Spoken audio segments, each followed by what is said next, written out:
प्रश्न है कि जब हम अनुभव ये करते हैं कि जो देख रहे हैं वो स्वप्न है और ऐसा समझ आते ही तुरंत स्वप्न टूट जाता है, तो क्या एक ब्रह्मज्ञानी ऐसा इस अस्तित्व के साथ देखता है तो क्या उसके लिए फिर संसार तत्क्षण खत्म नहीं हो जाना चाहिए?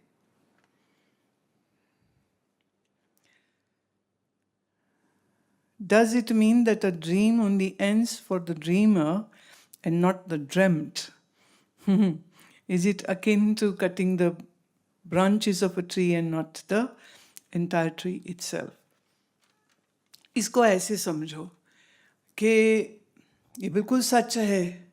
जैसे ही अगर ये ख्याल आ जाए सपने में कि ये सपना है तो वो टूट जाता है, राइट?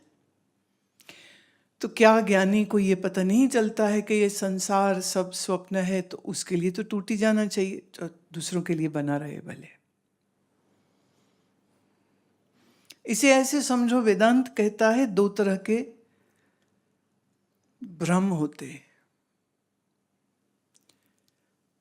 अविद्या न जानना दो तरह का हो सकता है। एक को हम कहते हैं तुला अविद्या और एक को हम कहते हैं मूला अविद्या। अभी क्या सिर्फ विचार चंद्रोदय किया आपने, पर इसके आगे और भी बहुत कुछ है ना जो अभी नहीं हुआ है। इसलिए अब ये आगे की थोड़ी बात बता रहे। तुला अविद्या और मूला अविद्या। मूला अविद्या माने जिस मूल अज्ञान से सब कुछ हुआ। तुला अविद्या वो है जो आपके अंतःकरण में है। जैसे जो आदमी नींद में है उसके लिए तो रात है, पर जो जग गया है उसके लिए तो रात नहीं है ना, घटारे दिन चढ़ गया। पर जो सो रहा है, एयर कंडीशनर ऑन है, कर्टन्स ऑन है, डार्क कर्टन्स हैं, होते हैं ना लाइट ब्लॉक करने वाला कर्टन, तो वो तो सो ही रहा है, उसके लिए तो रात ही चल रही है। पर जो जग गया है, पर्दे खोल लिए, अरे बाहर तो पूरा दिन आ गया। तो जो सो रहा है उसके लिए रात है, और जो जाग गया उसके लिए अब रात नहीं है, राइट? तो इसका मतलब रात होना सबके लिए एक समान अनुभव नहीं है। जगे के लिए दिन है, सोए के लिए रात। और जब जागे तभी सवेरा, पुरानी कहावत है। जो जाग गया उसके लिए सुबह तभी से शुरू। अब ये जो दो तरह की अविद्या है, एक अविद्या वो जिस अविद्या से सारा जगत हुआ, माने आपका शरीर भी, मन भी, प्रकृति भी, और ये सब मनुष्य, सब पेड़ पक्षी जानवर, सब कुछ जिससे उत्पन्न हुए हैं उसे हम कहते हैं मूल अविद्या। और दूसरी अविद्या है उसको हम कहते हैं तुला अविद्या। तुला मतलब वो अविद्या जो आपके अंतःकरण में है। दो अविद्या। जब आप ज्ञान श्रवण करते हैं और वो भी जब दृढ़ ज्ञान हो जाए, संशय नहीं है, डाउट नहीं है, क्लैरिटी है, देह इंद्रिया मन बुद्धि में नहीं हुई, ये निश्चय है, एकदम क्लियर निश्चय है, मैं ही सच्चिदानंद हूं, ये क्लियर निश्चय है, तो इससे आपके अंतःकरण की अविद्या दूर होती है। कौन सी? तुला अविद्या। So the dream goes on, but whosoever wakes up, for that person it is a morning, but otherwise the dream is going on.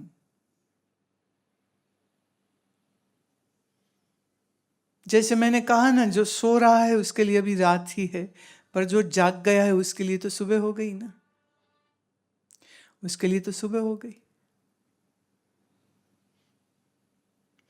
इसलिए ज्ञानी जाग गया है, उसकी तुला अविद्या नष्ट हो गई है, इसलिए वो अपनी आंखों के सामने जगत देख करके भी भ्रमित नहीं होता कि ये सत्य है, क्योंकि उसके अंतःकरण से अविद्या दूर हो गई।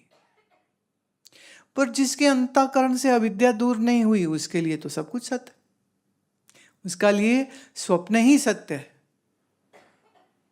राइट? पर जो जाग गया है उसके लिए स्वप्न असत्य हो गया, तो क्या जागृत उसकी सत्य हो गई? नहीं, ज्ञानी के लिए जागृत और स्वप्न दोनों ही असत्य है।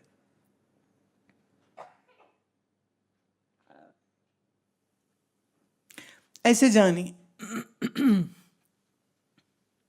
हम खुली आंख से देखते हैं कि आसमान का रंग नीला है। विज्ञान कहता है आसमान नीला है नहीं, पर दिखता है। आपने पूरा विज्ञान पढ़ लिया कि क्यों नीला दिखता है, आपको समझ लग गया कि आसमान नीला है ही नहीं, लेकिन तो भी दिखता तो रहता ही है ना। एक बड़ी इंटरेस्टिंग चीज सुनाते। अभी हम हरिद्वार में थे,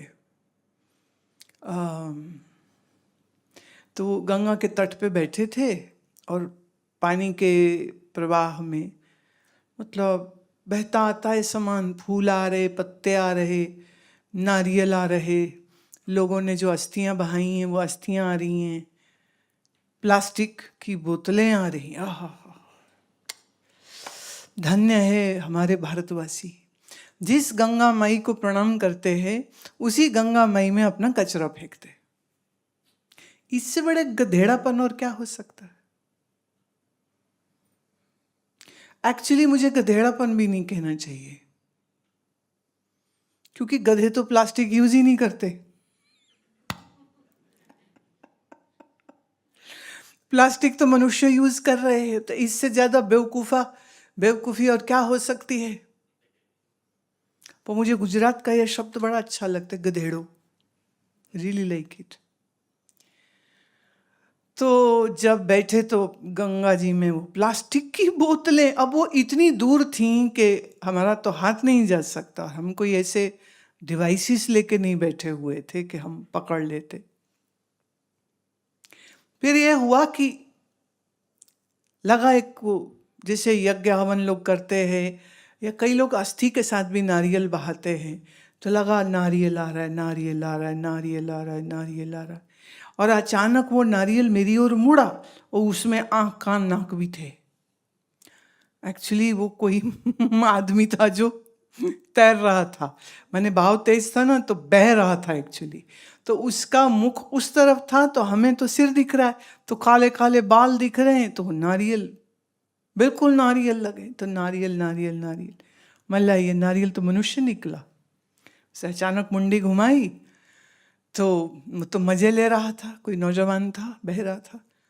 अब बहता हुआ अभी भी दिख रहा है, पर क्या अभी भी मुझे वो नारियल लगेगा? अब तो सच दिख गया ना, नारियल नहीं है। कोई और अगर देख रहा हो तट पे, तो जैसे हम भ्रमित हुए वैसे कोई और भी हो सकता है। पर जिसने उसका मुंह देख लिया वो जानता है ये कोई नारियल नहीं है, ये तो कोई इंसान है। ऐसे ज्ञानी का भ्रम मुक्त हो जाता है। ज्ञानी का भ्रम गया तो उसके लिए संसार दिख रहा है, पर दिखते हुए पर भी स्वप्न है, और दूसरों के लिए यही संसार सत्य है। चीज तो एक ही। जैसे था तो वो मनुष्य का सर, पर हमें लग रहा था नारियल है, पर जब समझ लगी, उनने मुंह घुमाया तो पता चला ये तो कोई आदमी है। अब एक दफे आदमी समझ लिया, उसके बाद भी वो कई देर तक वो ऐसे ही गंगा जी में थोड़ा मतलब तैरता है, थोड़ा बहता है। पर अब हम हंसते रहे, लो ये तो मनुष्य था, हमें नारियल लग रहा था। तो जिसका एक बार भ्रम चुक गया, उठ गया, वो दोबारा भ्रमित नहीं होता। यही मजा है ज्ञान का। देखो, आप दुनिया में पैसा कमाओ, करोड़ों कमाओ, और कई बार करोड़ों गंवा लेते लोग एक ही बार में। बैटिंग करते हैं ना, अभी इलेक्शन पर बैटिंग हो रही, कौन पार्टी जीतेगी, बड़ा पैसा चल रहा है।